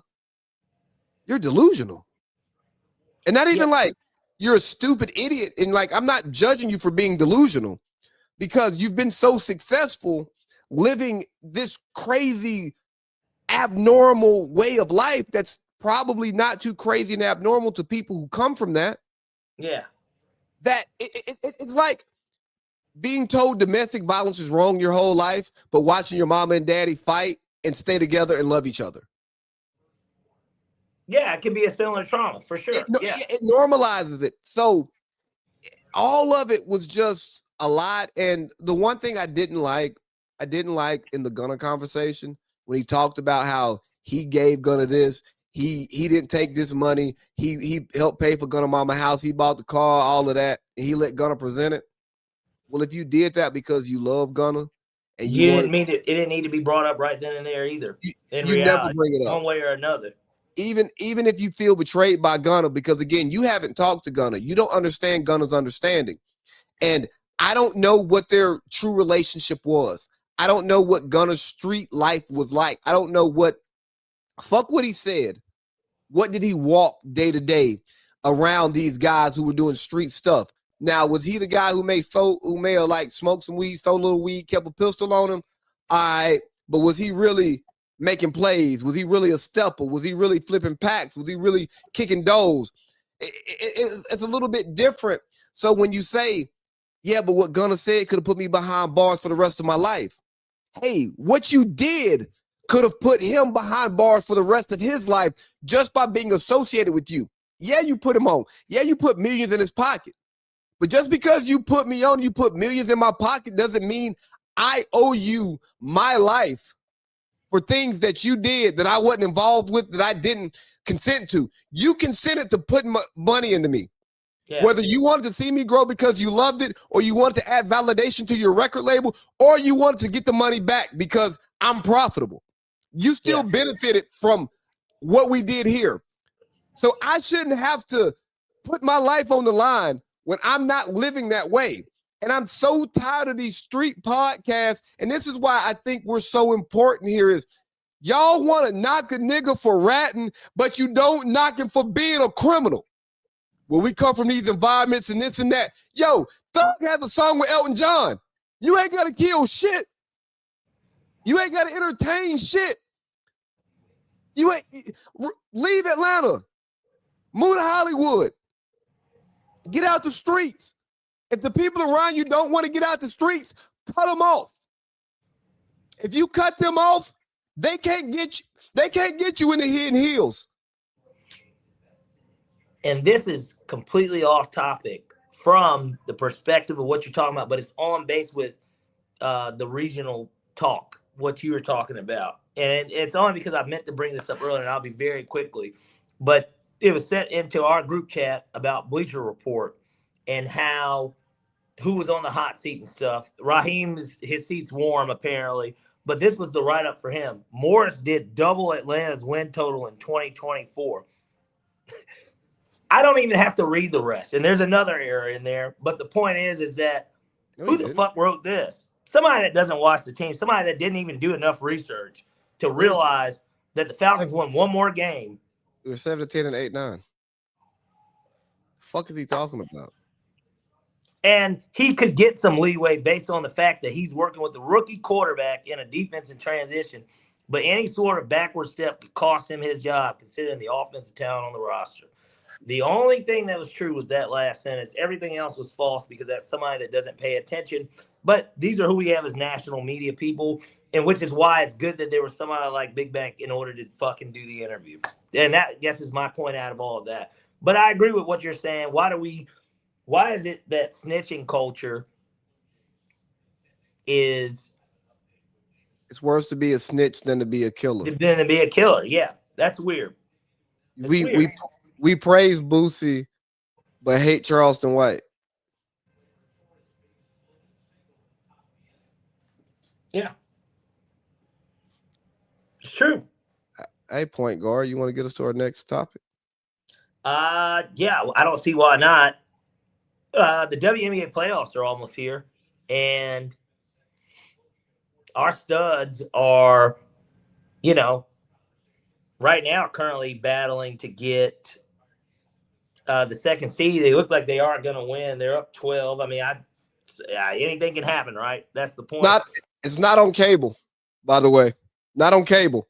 Well, you know that it wouldn't be. So, you asked for more money, but you can't even get on cable for an important game for your playoff seeding. Yeah, and that's just, maybe that's the way. That's just Marlon Wayne said this in Above the Rim. He said when Tupac Birdie is the character, when he pumped him, what's his fucking name? He came up to him and he basically was just like, "Hey man, what's up with that?" And he's like, "Man, that's just Birdie being Birdie." And maybe that's just what the WNBA is. That's just the W being the W, right?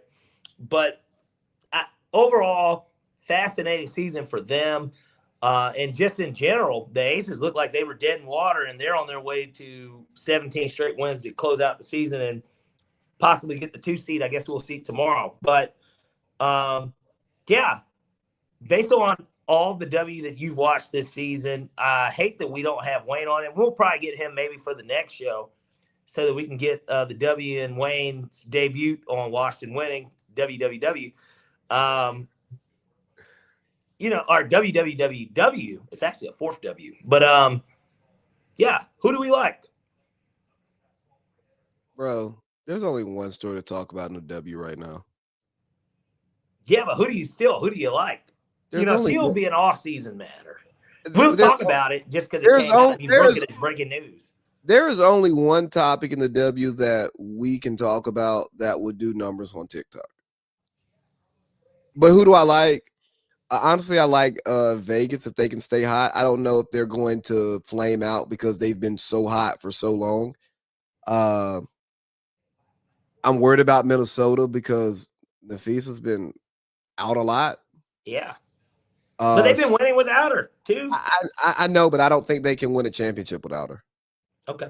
And if they win a championship without her, she's not an MVP. I think Asia's the MVP this year. Okay. I was watching the game the other night, and they were putting up MVP stuff. They put up Nafisa. They put up Shorty from Phoenix, Alyssa Thomas. Yeah. So they had Nafisa's stats, all of that stuff. They had not Angel. Jesus Christ, I'm so sorry. Forgive me. It's ridiculous.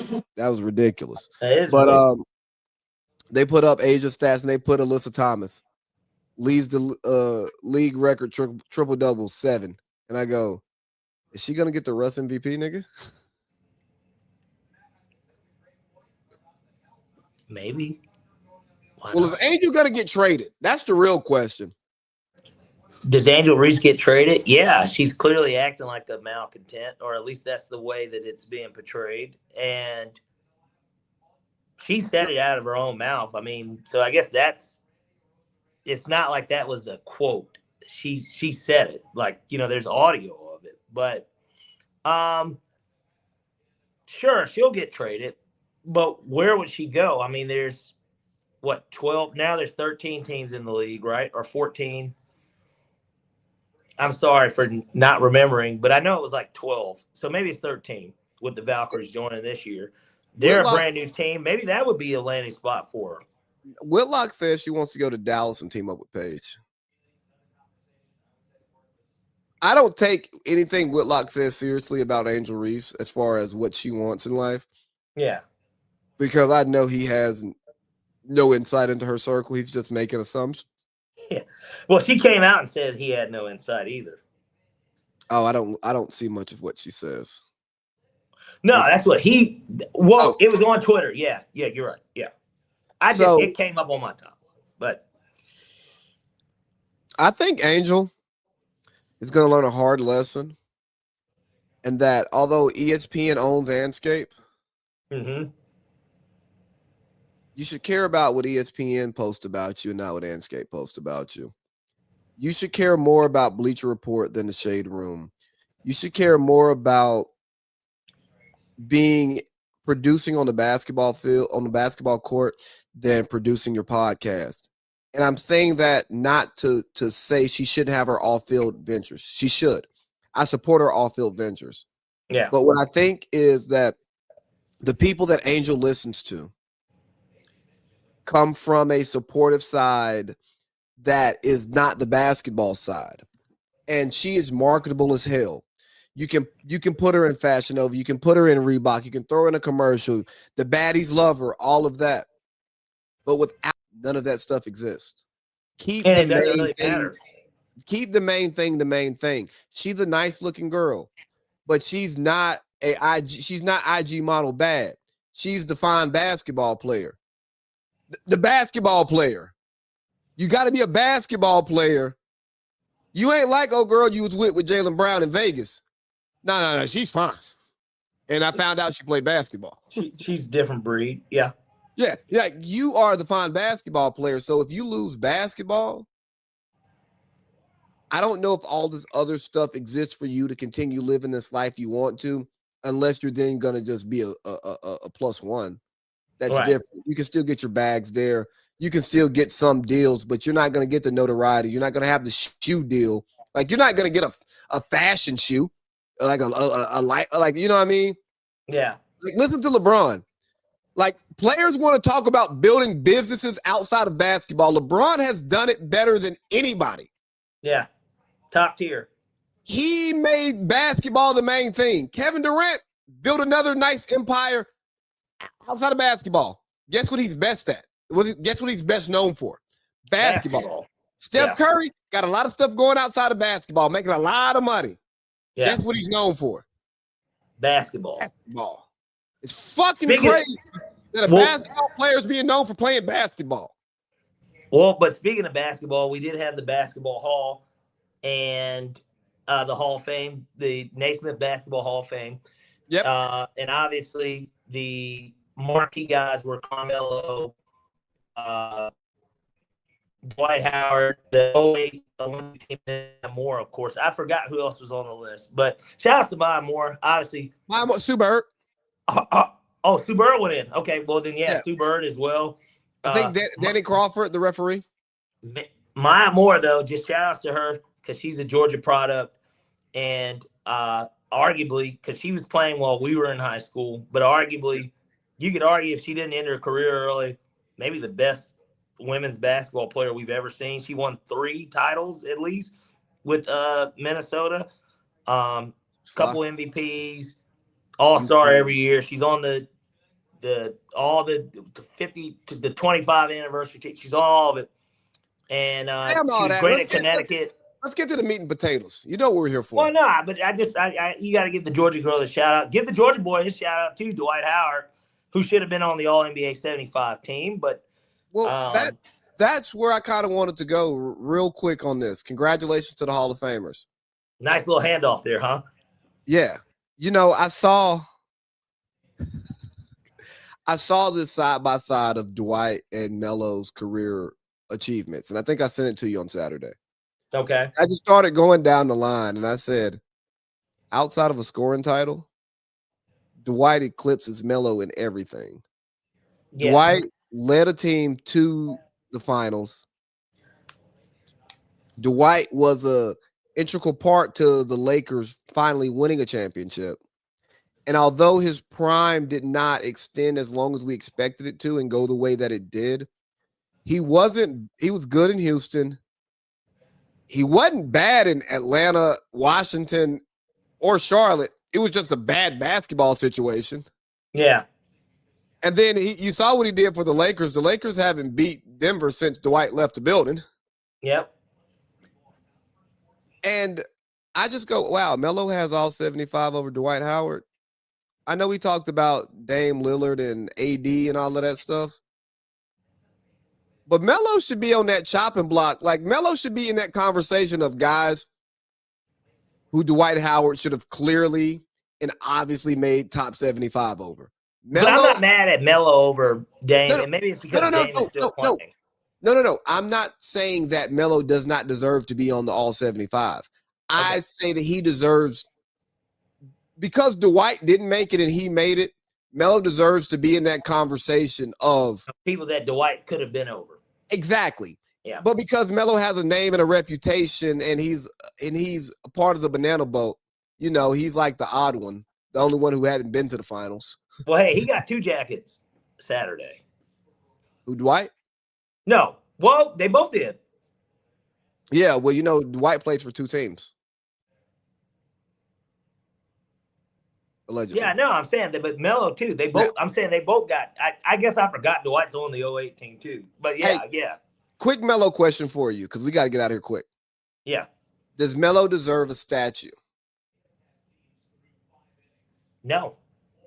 Does he deserve to have a jersey retired?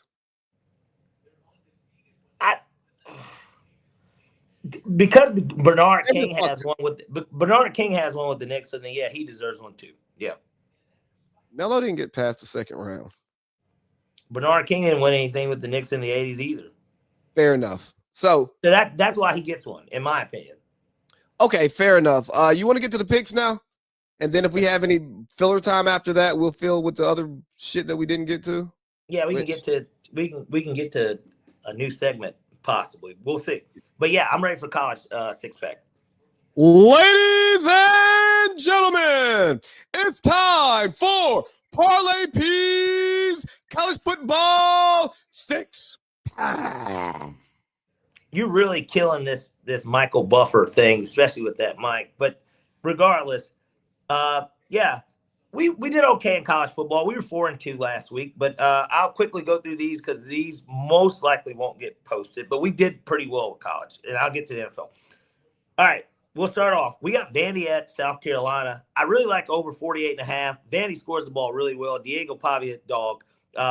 Lenore Sellers possibly can catapult to number 1 pick. I like over 48 and Vandy at South Carolina. Next, we got Utah at Wyoming. Wyoming struggled to beat Akron. Akron might be one of the worst teams in FBS.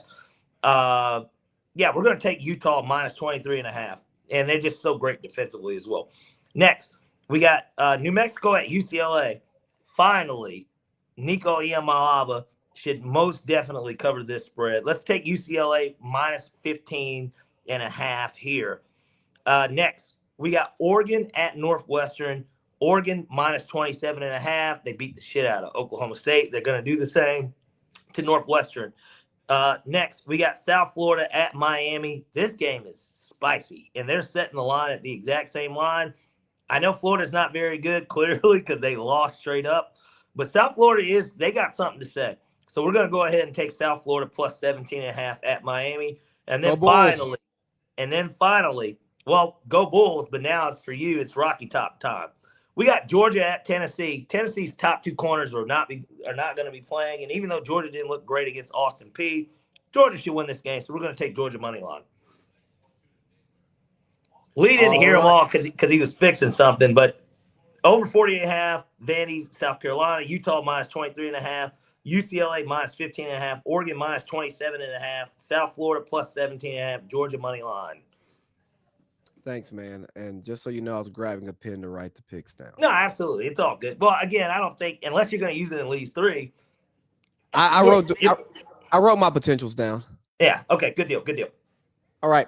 Ladies and gentlemen, it's time for Parlay Pete's NFL 6-pack. 666. Anyone that follows these picks knows how bad last week was. I've never done that before, but regardless, we will get into it, and we're going to go 6-0 this week instead. So we got Tampa Bay Buccaneers at Houston Texans. I like over 42.5. I know that we took the over last week with that Texans game. Tampa's going to score some points, and the Texans really don't have a choice but to this week. Over 42.5 on Monday night. Next, we got the Carolina Panthers at the Arizona Cardinals. Man, look, the Panthers fucking suck, and I'm just going to keep it real. They're garbage. We're going to take the Cardinals to get off to that 2-0 start, minus 6.5 on the Cardinals. Next, we got the Seattle Seahawks at the Pittsburgh Steelers, a little DK Metcalf revenge, and I like the idea of Rodgers being at home. Let's take the Steelers on the money line. Next, we got the 49ers at the Saints. It just came out not too long ago. Brock Purdy's not playing, so this line could change, but under 44. We've got to take under 44 in this game. Putrid offenses. McCaffrey's going to get 30 carries. Or he might not get 30, but they're going to run the ball 30-plus times. Next, we got the Chargers at the Raiders, another Monday night game. I was impressed with what I saw at the Chargers. We're going to take the Chargers on the money line. And then finally, we got the Jaguars at the Bengals at plus odds. Give me the Bengals minus 3.5. I think the offense had a gut check last week. Jaguars defense not nearly as good. This one's exposed. Bengals minus 3.5. All righty. So we've got Tampa Bay at Houston over 42.5. Uh-huh. We've got the Cards minus 6.5. Uh-huh. We've got the Steelers on the money. Yep. We got 49ers at Saints under 44. Yep. We got Chargers on the money. Yep. And we got the Bengals minus 3.5. There you go. You got yourself a winning ticket. You like it, then if you like it, then I love it. And when you love it, that means it's time for Leads three. Don't slow down. New Kung Fu Kitty. Whoa. All right, so I'm gonna do something a little bit different than normal. I'm gonna take 2 college and 1 pro. Wow. And that Oregon minus 27.5. I just liked it so much, man. I listened to Dan's pregame speech, and I said, you know what, I like this guy. And I didn't like when he did it to Chicago or Colorado, but I like this guy. But anyways, let me push. And then I got to take UGA. I'm sorry, I got to. I don't believe in what we got going on at Tennessee. I may be an alum, but I'm a Georgia fan. And 49ers at Saints under 44. Mac Jones, I don't believe in it. Yeah. That line is probably going to change too, because literally I took a screenshot of this yesterday. Hey, we got a minute if you want to get off to the last topic, though. Well, we got something new here on the show, guys, and it's called AC Lee and Parlay Pete got something to say. Shades of Andre 3000 at the 95 VMAs. And I got something to say. Can we stop with the killings? And this is not to just kind of shed light on a topic we didn't really touch, but the reality of it is this. People could hate that dude for what he spews and what he says, and maybe he did have it coming to him. He still had a family, and it's unfortunate that he got killed. I had never heard of him until today because I don't look at that stuff, and that stuff doesn't pop up on my timeline. But, yeah, that's kind of what I have to say. Rest in peace to Charlie Kirk. Rest in peace to anybody who passed away. Prayers for the families. And the one thing I'll say is, hey, man, when public figures die, if it's not positive, keep it to yourself, keep it to your group text, because there are people out here who really love and care about these people, and they deserve to not have to deal with people heckling just because of their political beliefs. Hope you guys enjoyed the show. Hope you're washed, and I hope you're winning. AC Lee out. Salutations, good people.